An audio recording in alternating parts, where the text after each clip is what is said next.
আসসালামু আলাইকুম। রমজান প্রিপারেশনে আমাদের আজকের রেসিপি হোমমেড বেসন। এইভাবে বেসন তৈরি করে 1 বছর পর্যন্ত সংরক্ষণ করতে পারবেন, একদমই নষ্ট হবে না। আমাদের দেশের ইফতারে কমন দুটি খাবার হচ্ছে আলুর চপ এবং বেগুনি। আর এই দুটি খাবার তৈরি করতে প্রতিদিনই আমাদের বেসনটার প্রয়োজন হয়। ঘরে তৈরি এই বেসন আমাদের স্বাস্থ্যের জন্য অনেক উপকারী। বাজারে যে বেসনগুলো পাওয়া যায় আদৌ ওই বেসনের ডালগুলো ভালো কিনা তা কিন্তু আমরা জানি না। এই জন্য বাসায় আপনার স্বাস্থ্যসম্মতভাবে এই বেসনটা বানিয়ে নিতে পারবেন আজকের এই রেসিপি ফলো করে। চলুন কথা না বাড়িয়ে দেখে নিই আমি কিভাবে এই বেসনগুলো তৈরি করলাম।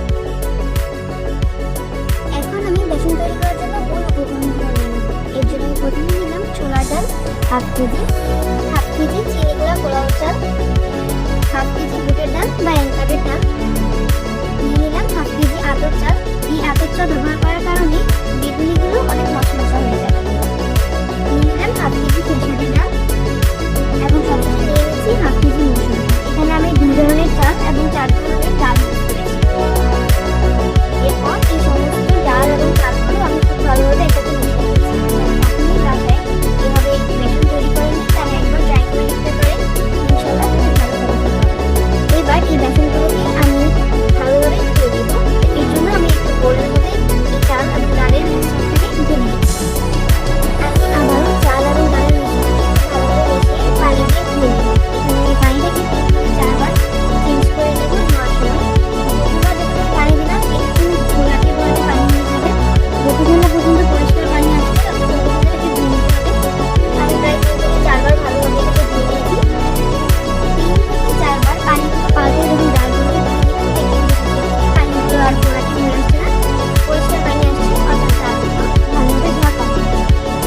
এই পর্যায়ে আমি ডালগুলো থেকে পানিটাকে ছড়িয়ে নেব। এর জন্য আমি চালগুলোর কথা নিয়ে নিয়েছি। ডালগুলো থেকে পানি ঝরানো হয়ে গেলে আমি এর মধ্যে এই ডালগুলোকে বিছিয়ে শুকানো করব। এক্ষেত্রে ডালগুলো ভালোভাবে শুকানোটা কিন্তু খুবই জরুরি। তো আমি রোদে তাপে সম্পূর্ণ 1 দিন রেখেছিলাম শুকানোর জন্য। দেখতেই পাচ্ছেন আমি রোদের মধ্যে দিয়ে রেখেছি শুকানোর জন্য। আমি অলমোস্ট 1 দিন রেখেছিলাম। দেখুন 1 দিন পর কতটা ঝরঝরে হয়ে এসেছে, ডালগুলো একদম শুকিয়ে গেছে। এবার এটাকে ব্লেন্ড করে নেওয়ার পালা। তো আপনারা চাইলে আপনাদের বাসায় যদি ভালো ব্লেন্ডার থাকে তাহলে আপনারা ব্লেন্ডারে ব্লেন্ড করে নিতে পারেন, অথবা যদি ব্লেন্ডার না থাকে আপনারা দোকান থেকেও এটা গুঁড়ো করতে পারেন। আমার বাসায় ব্লেন্ডার ছিল, দেখছেন আমি ব্লেন্ডারে গুঁড়ো করে নিচ্ছি। ডাল আর চালের মিশ্রণটা গুঁড়ো করা কমপ্লিট। এবার আমি একটা ছাঁকনির সাহায্যে খুব ভালোভাবে ছেড়ে নিব। এক্ষেত্রে এই স্টেপটা কখনো স্কিপ করবেন না, কারণ ছাড়াটা খুবই জরুরি। ডাহাটা থেকে যায়, তো ডাহাটা থেকে গেলে বেসনটা পারফেক্ট হবে না। তো পারফেক্ট বেসন আনার জন্য আপনাকে অবশ্যই ছেড়ে নিতে হবে। আর ছেড়ে নেওয়ার পরে দেখতেই পাচ্ছেন এখানে দানা থেকে যাবে।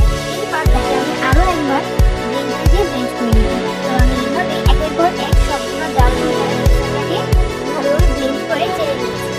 ব্যাস কমপ্লিট আমাদের হোমমেড